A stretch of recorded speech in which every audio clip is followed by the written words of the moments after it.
بسم الله الرحمن الرحيم. الحمد لله رب العالمين، والصلاة والسلام على أشرف الأنبياء والمرسلين سيدنا وحبيبنا وقرة أعيننا محمد عليه أفضل الصلاة وأزكى التسليم. وبعد، السلام عليكم ورحمة الله وبركاته. وعليكم السلام ورحمة الله وبركاته. ندور هدو دبتاني هدو في التانيل هافي ما فيه تأمل دبنا في متي رب بركة إسني هقولو درسو التحيات لله أكما رسول ربي جل صلى الله عليه وسلم كبجني ألفني هندك ربيتي قالني هندك ربيتي التحيات لله رسول ربي جل عليه الصلاة والسلام. درسو موتي موتتا كنعمة المنامان قلو نعمة أمة إسلام أمة نبي محمد تاسس صلى الله عليه وسلم. أكيدا قل كله أكسمي بوتين جرت أكيدا أهل السنة والجماعة ربي نكاهو ربي سنقلت فنا الحمد لله رب العالمين. لما فهموا ربي هو ما وبلما أكما وري الدنيا دبته مايكل هيرت كتاب إساهو قنتو وروت إبا في دنجده كتابة كبرز مايكل هيرت هايوبي كما وروت إبا في دنجده نما إبا كبرز كافرة إسلام يهودا نصارى ساينتستوتا ورا أمانتا هند ولدتك أبيتين بريسي نما ساينتستوتا ورا واخلق ورا كونكولاتا نمتش يلقب كونكولاتا أومي كجلقب مبراتك أبسيس كجلقب مايكي هجتي نموت أدد الدنيا كانوا ولدتك أبينا ما إبتك حتى هتلري اللي أتشكي سكاي هتلري في نبي موسى فأولي أنسفيد هتلري في نبي الله موسى ولدت أنسفيد نمتش يهودا ده كتاب سنقبتي نبي محمد تكفى قريكاي صلى الله عليه وسلم. ألبرت نستاين كورنا فركاي نبي عيسى صدف فركاي باولوسين جها فركاي باولوسين كمنتي كريستانا بتأبت باولوسين جها فركاي وروتا الدنيا كان جيجيرا نمتيجا كونكولاتا ومشي أفرتمي جها ركاي نبي موسى في هتلري والبرا في دي صحابة رسول ربي كيس علي عمر بن الخطاب فلاتي نموت ججبا يدون أكي لالش سات كاي وانت محمد تكفر كايف جد إني أمنتني سا يهودا نبي محمد وانت تكفر كايف وروتا إبا في دنجده محمد وان أداتا كان في جد وان هجر آدم تكفيدون دندين سنكيف ساتوكو محمد نبي كوفا متري وقصة سياسة كيستس نما في تبهي بيا بولشو كيستج وسما بيا بولشو بيان ديمو نما ماتي وجين اللي ملكاي جدي الدنيا كانت بيفتي ساينتستوتا تاي هيو في ديو بيفتي يوكا علات تولا من جلا جچبه يوكا منت تولا ما قالك يا سجچبه نبي محمد منت اللي تكفاني سيد الدنيا را نبي محمد ساينتستيسن تولا بر يجون وشهيد شاهد من اهلها ورمسان رانا مرغا بهغا نمني رغان سر رغان غدون رغا دوير رغا سيبه جدا اما اكم هيوم برو جدي غافا دوين كي سفار كي نفارسي اكركو قبچ بردده aduwin keessa faarsinaan ati nagaatti jechuun isaa taatechu isaa wali galte achi maal jedhe ammas Muhammad waan inni qabu waan namni tokko addunyaa tanarratti fiduu hin dandeenye seera tokko addunyaa tan injifate sun obbolummaa waan jedhu sanyoomaa fi naannummaa fi gandummaa hunda qulqulleessee nama laa ilaaha illa Allah jedhu hunda isaa tokkocha godhe addunyaarraa seerri mootummaa fedhe bocame tolfame tokko addunyaa kana tokko godhu dhufeen beekudha agarra. محمد موجة أبلوما جرو قفان أكوان إيجا توكو أكوان فون توكو الدنيا كانت توكو قول نبي محمد صلى الله عليه وسلم إنه واحد دبته الدنيا نتكاكاتي ترتين نمتجسن نمتجبيك ما ناسا وكالة ناسا الأمريكية ورهوا قرط ور استرومات وجه وجتام منجرا نما ملوب بنجرو كتاب سنقبتي كابتي وان كان كاسي وان كان كائف دبته في أبلوما إسلامات ولين قبه نمني سني ولي قافته قصة ولي قافته بلبل وليك وأني أسنتيني لا إله إلا الله لا يونا قول أجر يعني فكينيا فأنا إسم كيس علينا من مراسني كول أرجع حقوم أنو فيك أنا كول أرجع جير إسم كيس أيو أنا موجود تمتو يونا ما تقول لما كيسات إمالي تقولش كيس أرجع بيكو كامان كلين سرّا والبيكنا وسوق أمني ولدت الأفين قرو قلبين تكتات يو أردين تين بكنو جرا أنو غرغرتات اللي دوم سسمي تقولش دوينه جري نمتشتو في بلبلا ده أتيني جنان سهي جري كبلبلا ده ما لي جنان أنا فتي تقومتشو كبلبلا ده سهي جري نمتشك ين أبولما إسلامه تهجنا تقول كيس أنا من كهيجو أبولما الإسلام سلافتك وصو الجندي من نملما beekamaadha naka'ii jedhaniini kopheen jalaa citte. Kopheen jalaa cinnaan miila takka baafatee miila takkaan deemuun taati. Sooliin tokko irraa baanaan lachuu baafatee jennaan obboleessi isaallee kophee lachuu baafatee tanagaa qabdu. Maaliif jennaan isaa miilaan deemu hamilee isaa eeguuf jecha anillee waasiihu fil hafaa jedhe. Miila qullaa deemu kana keessatti isa bira dhaabadhee hamilee jabeessa jedhe. Obbolummaan haga sadarkaa kana deemti jechuudha. Namni fageenya irraa namni tokko ganda wal gaafannee gosa wal gaafannee waliin mana kanan seenne namni kun gosummaa yookiin naannummaa fi miti. Osoo gosummaa fi naannummaa ta'e ganda isaa warra ganda isaatti dhiyaatu qofa affeera ture. Har'a garuu nama laa ilaaha illallah jedhe warra waa wajjin hojjetaa jiru. Oorruu islaamaa takka waliin qotaa jiru hunda walitti waamee rabbi sirra haa jaallatu. Rabbiin gatii galataa beeku galata si haa deebi'u. akkuma gaafa rasuulli rabbi alayhi salaatu wassalaam Anas ibn Malik sahaba rasuula rabbi waggaa 10 nabi Muhammadin kaddame namni waggaa 10 nabi Muhammadin kaddame jechuun dubbii laafaa miti nabi Muhammadin wajji waggaa 10 ture jechuun Anas ibn Malik gaaf tokko Ummu Sulaym haati isaa gaafa rasuulli Madiina galan namni kun uccuu carqoo fidee fi dhufi rasuula rabbiiti kun nyaata fidaaf namu hadiyaa wayii rasuulaa fida Ummu Sulaym namu waasii fide awmaan qabu mucaa kiyya kana sii kennete rasuula rabbiiti si hakadam wagati lubbuun jirtu dunyar si hakadam hadiya a'zamu hadiyatin fi dunya hadiya gifti akka dunya tana gubbaa dhufteen beekne sii kennete achi Anas bin Malik citi tiksu keessatti fi rasuula rabbii ajajamu keessatti ergamu keessatti fakkeenyan qabu khadima rasuula rabbiitiin beekama warri khadimni rasuula rabbii heddu keessa Anas bin Malik number 1 qabate gaaf tokko mana Ummu Sulaym dhufa rasuuli rabbii Anas wajji dubbi isaaniitiif jedhe يا رسول الله يتين أم سليم سامجان كون خادمة كيتي دعائي نما بيرونغوني خبت دعائي وهي ودي في جتك أروتي بر نما كرويتشو دعائي أداتك كخبت أنس ابن مالك قفا كنتو وهي ودي في جنان أتشي رسول ربي واسدي يوكي وأفر كذا تريف رسول تكو اللهم طول عمره جدي رسول يا ربي أمري إسال دير السجن وكثر أولاده ijoollee isaallee baay'isi jedhe ilmaan isaa keessa barakaa kaa'e qabeenya isaallee keessa barakaa kaa'e qabeenya isaallee naa atoochiif jedhe nabi Muhammad barakaa itti buusiif jedhe jannatallee galchi jedhe waa afur kadhateef Anas ibn Malik hunda argadhe jedhe osoo dunyaarra jiru ta jannatallee akkatti hime jira ta umrii dheerachuu aakirri sahaabaa biyya Basraatti namni du'e biyya Basraatti aakira gaafini dunyaarraa deemu biyya Basraatti aakirri sahaabaa dunyaarraa deeme kabiraati gaafini dunyaarraa deemu sahabticha biraati sun akhirri sahabaa biyya Basra dunyaarraa gale gaafa inni du'u sahabaan tokko Basra keessa hin jirre Anas ibn Malik waggaa 109 akkas dha ulamaani gariin waggaa 109 akkas ture Anas ibn Malik dunyaarra ilmaan baa'isu ilmaan rabbi isaa baa'isa keessa gaafa hajjaaj biyya Basra dhufu ilmoon dugda tiyaabaati qofti 129 qaban ijoollee kitaabul adhkaar jedhu keessatti imaamu Nawawi waan jedhe gaafa dhukkubni xaa'uun dhufee guyyaa tokkotti ijoollee 73 jala fixe hatta ijoollee maqaatti baasee maqaatti baasu dhabee maqaa ofiitti baase Anas ibn Anas ijoollee isaa keessa Anas ibn Anas tuju maqaa ofii maqaan jalaa dhumee Anas ibn Malik ba ijoollee baay'ee turra hortee ijoollee tiyyaa nama 500 arge jedha nama 500 osoo dunyaarra jiru Anas ibn Malik du'aa nabi Muhammad beeki sallallahu alaihi wasallam barakaa rabbiin ilmaa isaa keessa barakaa kaa'eefi sadaffa qabeenya keessa rabbi barakaa haa kaa'uuf jedhe rasuulli sallallahu alaihi wasallam biyya Basraatti oorruu isaarraa namni waggatti 2 nyaatu ana qofa jedhe Anas ibn Malik oorruun isaa waggatti 2 tu'ti ukulaha marratayn fil aam waggaa keessatti oorruun isaa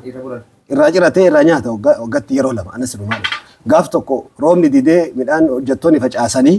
midhaan roobni roobuu dide achi ka'e dhufanitti midhaan facaafne lafatti hafe roobni roobaan jiru jennaan akkasii jedhe manguddoodhaan dulloome fuudhanii gaangee fidanii yaabbatee dhaqe oorruu isaa keessa taa'ee bishaan du'aa naa fidaa jedhee wadda'atee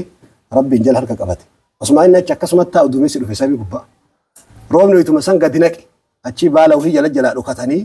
wayitu roobni caame hojjettoota waan jedhamee fiigaa laala oorruu kiyya qofa roobe moo oorruu nama biroolee dhaqqabe yoo deemanii ilaalan oorruu isaa qofa roobe roobni Anas ibn Malik barakaa du'aa nabi Muhammad sallallahu alaihi wasallam gaafa dunyaarraa deemu gaaf tokko rasuula rabbiitiin osoo nabi Muhammad jiran yaa rasuulallah guyyaa qiyaamaa shafa'aa nan dagatinaa nabi Muhammad shafa'a jennaan sa'af'aluhaa insha Allah nabi Muhammad insha Allah rabbummaan haa gargaaru si dhaabbadha jedhanii هيا جدنا جت ندامني دري مع شركة سايسا ينسوق عليه يساس برباد رسول أول ما تطلبون عند الصراط صراط برنا برباد يوتشنا نبدأ عند الميزان ميزان برتي يوتشنا نبدأ حوضك يبرا صدنت لك يسان أبا النبي محمد صلى الله عليه وسلم يكون علامة أنس بن مالك ورا جنتها تأوتي أفران وأرقتك أنس بن مالك رضي الله عنه وأرضاه وان قافس الرسول ربي أنسي كرأتن هم ربي سني هكذا اسم شوف ربي هكذا وان قاون الدنيا في آخرة قوتو ولدك أبوان كنا شوف كيس سني بدأس قافس الرسول ربي أنسي كرأتن بركات وآي رسول ربي سني ربي هر اللي ربي كما قافس سني أكا يقيناتين ما أوات ربي أكا ابن قيم جد ابن القيم الجوزية جد البين هقا فيتك أرق أبات في اللي إرين أبالا فايوتا إمرتو جد كتاب الوابل الصيب كيست في الكلمة الطيب كتاب وايد باتيتي البين هقا فيتي يو أرق أبات يو إرين أبالا فاتا إمرتي دعائين أرومك أبدي برا كلك أرق أبدي دعائي كرسين دوم هقر أدعائي تكادهم تنبيتو قرو هقا إرين يكيناتيني هقا إسيني وامرتو تنافق أبايك أنفتي ربنا ما أواتا هرأ بركاء بلوما هرأ جالالة دين الإسلامي ولفنتنان دبديتين اللي ربنا يالي دبدي أمة السلامة هند اللي ربي حياله كيستي وروتا أكا غافن أسلوفو قفاميتي إنما وقاكو أسدي كو أفور كيساس هناك أبورا كقاديس إسلاما علماء ولفدو أمة إسلاماتي في علماء إسلاما ولتركتشة تأفدو دلدلة وأن هغانا كيريك أبو جيرو دنيا تنقبا أمتها في علماء ولتباسو قل مال الجنان علماءني ألفاتان كبجمان أرضي تنقبت موتين توك هيون توك بيكان توك هغا علماء قداه عند كبجمون جيرو ربي برت ألفاتان أمتكنا ولتبالبلا بناني ربي نسنر رهجالته كيستي أكسم علماء كينيا غرغدا أسكيس جيران كيستي أكا شيخ محمد وادو نما برتين فارسو في متي ربي أمر إساني كيس بركانو هكاو نما قتي سينا كيستي وهنبسو مال أكتا إقالتف نما سنانا قوتو سقاليدان حديثا في تفسير قوتو ورابي جاراكنا كيسا كيستو نما كينا كيسا نفيدا نما تقوم يو إسان تقوشتي مالي نفيدا انجلو وان كان كقابو أكا الدنيا تكأمبيكو شيخ صالح العثيمين عثيميني وقاس الدمي دقدمي أفرنا فكا تجرى كما توقف إبا فريد دقدمي توقف دوان عثيميني رحمة الله عليه على ما قد أمة محمد يرو أما جاراكنا كيسا فكيهني قدتش أمة محمد إسان كتا إسان كاستي كيسا كهاني ويتدرسي لفن سقاليك كما سدي في إبا تربة ورابا سقاليك كما سدي في إبا تربة هرأ تلفزيوني توقف قايساني تنكبنامي بن عثيمين كجرو لالتن أما تيفي رجل ساعات دقدمي أفر سقالي إساني الدبر إسانا قد دنيا راديماني وقاد قدامي أفرسينا سجلين تيفين هذا سجلي إسا ورا سنين دنيا قبضت هذا كتابني ميك أتمني برائي كتابني الرهدون كتاب أسيمني برائي سجل الرا قرب الرفما جيرما تفسير قدتش مجلدة كل أنقب تفسير أسيمني سجلي إسا الرا برائي أكثر كتب الرهدون كتاب بني إسا الرا برائي شيكون كنا اللي وان كان فكين يفرطوك قبل ولما أني حلق أجرا ولما أني قدام بيكيس جيران كد وسؤال إنسان دنيا الرا دبرني كتابتها تبرر سنين قبل سجلتها ورابني دنيا الران قبل ما كا إسانين قفت الدنيا قبتها فون خيرين قباتو شيخ محمد وادو فكينيا إمام وان كنا هاتا علي في أسبان أمس دبرسن علماء كينيا في اللي كيستو ومن كينيا اللي حالة مجلسو في علماء كينيا التلفزيون قبرت قف سجنتا ورابا أولوميتي مايكي بريد دو تكا زومرا وان تتكجر كما كل صدق كما كل سجل كم دي دوات بيتني ميموري يرو إيرا استوريجي قدام كم فورني جلا كهني نما تقطر مدني سجلين إساني هاورا بامتو سلافود ألون نران أجيفتو بيك ألون نرأس الربس ألون أتي وجنجر تكون سي الربس وأنا توجد ستكيس ألون نجاتيك بيكو ألون تأتيانه دفوسن ألون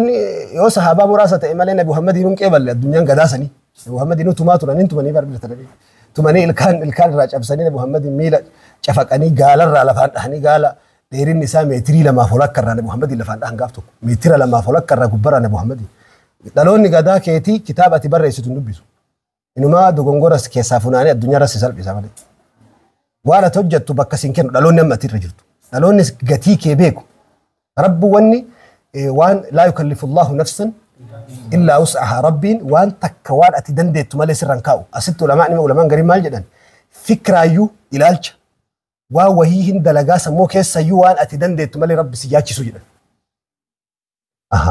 وانا تي دندت مالي رب سياتي سجدا هم دلقي فكينيا أو سهرة الدنيا تنجي جيرجتك يا دوتاتي وان سنسوماتو دبنا ديس مالي وانا تدندت رب سيجسكا إتكا مكتوك تشفيري سين دندن رانكيني بالرب muka tokko firee isii hin dandeenye firee isiiti ol irra kaayee wayii lafaan dhahe rabbi namaa yuumi ba dabaaqulli miilli isii laafaa ta'anaan rabbi lafarra ciciibse dabaaqula inni miilli isaa laafaadha dabaaqula baadhatee dhaabachuu hin danda'u lafarra ciciibse laa yukallifu Allahu nafsan illaa wus'aha kanaaf waan kitaaba barreessu yoo rabbi si keessa kaa'e kitaabni sun akka qeebalamuu deemu waan qabuuf dura bootaa sii qopheesse kanaafuu wanni ati dhoytu hin jira darbadhuu sin jedhe waan ati dhoytu lafa sii kaa'ee darbachuu sirra kaa'e rabbi kasirra jiru maa inni darbachuu qofa dhahuu rabbi bira jirti wanni sun galma gahu rabbi bira jirti kanaaf sagalee waraabnu ta'e viidiyoo hojjennu ta'e kitaaba barreessinu ta'e waa wahii kalafa keenyu yaaduma fikiraa tokkoo kalafa keenyu ta'e har'a dhaloonni har'aa tarii si harkatti qabuun mala wanni dhaloonni har'aa rabbi sitti harka qabsiisuuf illee gatii kee hagam dhugatti namummaa qabdaa dhugatti hagam ejjennoo qabdaa rabbi ilaaluuf ibidda sitti qabu. Dr. Aidal Qarniin kitaaba tokko barreessee shukran lil hussaadi kitaaba dhugamu. Warri nama waanyu haa galatomu kitaaba jedhu. Osoo warri nama waanyu jiraachuu baate osoo namni nama arrabsu namni waa namaan jedhu namni taargaa sii kaa'u taargaa sii laxxafu taappeellaa sii maxxansu jiraachuu baate silaa baranneetu nama hin taanu jedhe. Nama nu arrabsaaf ilkaan rigannee manaa baane jedhe. Galatooma ilkaan nu riidanii jedha. Aidal Qarniin warra yaa warra waan nuun jettan. Kophee wanni xaragannee olii gayyaanuuf kophee qulqulleeffannee ilkaan rigannee sababa isin waan nu jettaniif galatooma isintu nu dammeeyse jedhe. Silaa dakatti hafna jedhe lafa jalatti gadi. Akka barannee nu fiixa baalu. Kana baratee amma nama ta'a jettanii ibidda si qabna. Kana baratee amma nama ta'a. Akkanaan olii gaafa fiigaan argitanii bakki inni gahu laallaadha. Jecha kanatu waan si godha. Hamilee si godha. Muhammad Al-Ariifiin gaafa maktabannoo jaami'aa yuunivarsiitii seenne kitaaba takkaa duraan madrasaa keessatti argineen beekne hedduu qoodan jedhe doormii. Kitaabban san guurannee doormii keenya seennee maqaa rabba barreeffachuu eegallee kitaabban ganaa barachuu deemu. Wayita barreessinu ani ad-doktor Muhammad Al-Ariif jedhee katabadhe. Doktora hin taane bara doktora Abishee Qayyuu hin taane murreef. Doktor jechuu tan ammoo gabaajeedhaan daaliin kaa'e akkuma amma DFR kennu san inni immoo daaliin kaa'e daalii arabii. Mucaan tokko na bira jira maali kun yaa doktora yaa Ariifi naan jedhee. Maali kun jennaan doktor jechuudha jedheen daaliin tun. Daaliin tun bara yookaan hiika lama qabaachuun maltii naan jedhee.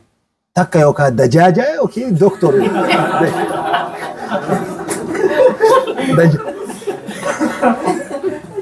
Dajaaja jechuun daali marraa kaa'ame dajaaja jechuun lukkuudha. Yookaan lukkuu taata yookiin doktoruma san taata daaliin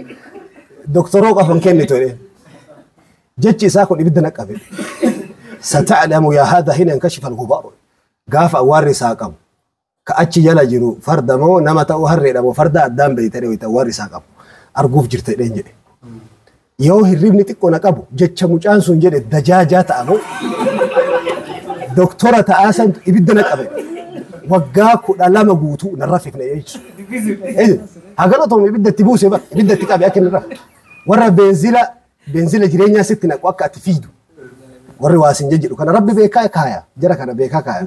Baalaansii jireenyaatiif kaaya warra si arrabsu warra si xiqqeessu. Osoo jara jiraachuu baatan namni of dagata faaruma namaatii fi ustaaza keenya maasha Allah manni oofu kanumaan of dagattee rafta. Kasi arrabsu kaahuu rabbi baalaansii si eegu jira rabbi baalaansii jiraachuu qaban dirqama. Kanaaf Aidal Qarniin yoo namni duubaan si dhiite ati dura jiraachuu kee beeki jedhe. Nama dura jiru duubaan dhiitanii qaba. Warri wanni si duuba haasaanii fi waan ati dura jirtu. Waan ati dura jirtuuf si duuba haasayan. In lam yakun laka haasidun falaa khayra fiika. Nama si waanyu yoo hin qabaanne nama waasin jedhu yoo hin qabaanne khayri man qabdooti. Namni nama gatii hin qabne zeeroo namaa namni achi ilaaluu hin jiru. Waan ati gatii buusuu jalqabdeef gatii kaasuu eegalteef arrabni sitti jalqaba. Kanaaf cuudaaf naddii hixaana yoo ka urgeesse jedhan ibidda. Osoo ibidda itti qabachuu baate hixaanni hin urgaa'u. Ibidda santu isa urgeesse. Ibiddatu bilcheessee waa nyaachise ibiddi. Ibiddi jalaan ibidda itti qabate sun waa bilcheessee urgeessee qixxaa santu waa nu nyaachise. Kanaaf waa dalaguu waa hojjechuu keessatti warri fuula keessa nama ay dhufu bubbeen fuula keessa si dhuftu awwaara qofa sirraa hargufuu qabdi malee of duba si deebisuu hin qabdu. Ulfaadhaa galatoomaa. Wassalaamu alaikum warahmatullahi wabarakatuh.